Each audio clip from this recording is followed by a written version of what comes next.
आताची सर्वात मोठी न्यूज, नव्या सरकारचं नेतृत्व कोण करणार? नव्या मुख्यमंत्र्यांचं नावही ठरलं आणि शपथविधीचा मुहूर्तही ठरला. महाराष्ट्र विधानसभा निवडणुकीचा निकाल जाहीर झाला आहे.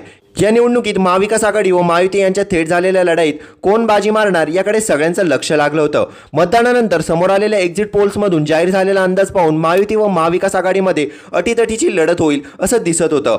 काही एक्झिट पोल्समधून त्रिशंकू स्थितीचा अंदाज वर्तवण्यात आला होता. 3 चाचण्यांनी अंदाज वर्तवला होता की राज्यात महाविकास आघाडीला बहुमत मिळेल. मात्र सर्व राजकीय विश्लेषण मतदानानंतर चाचण्या चुकीच्या ठरवत महायुतीने तब्बल 266 जागांवर आघाडी मिळवली आहे.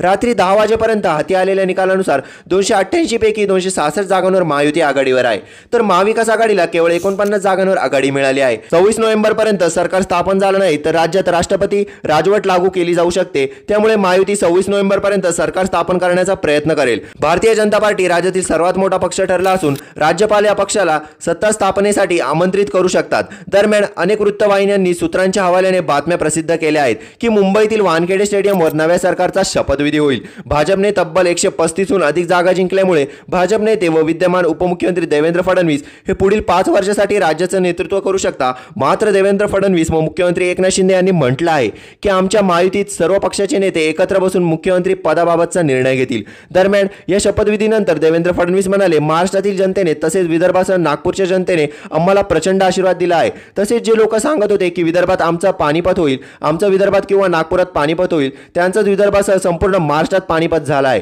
त्याच नवनवीन व्हिडिओ बघण्यासाठी आपल्या चॅनलला लाईक आणि सबस्क्राईब करायला विसरू नका.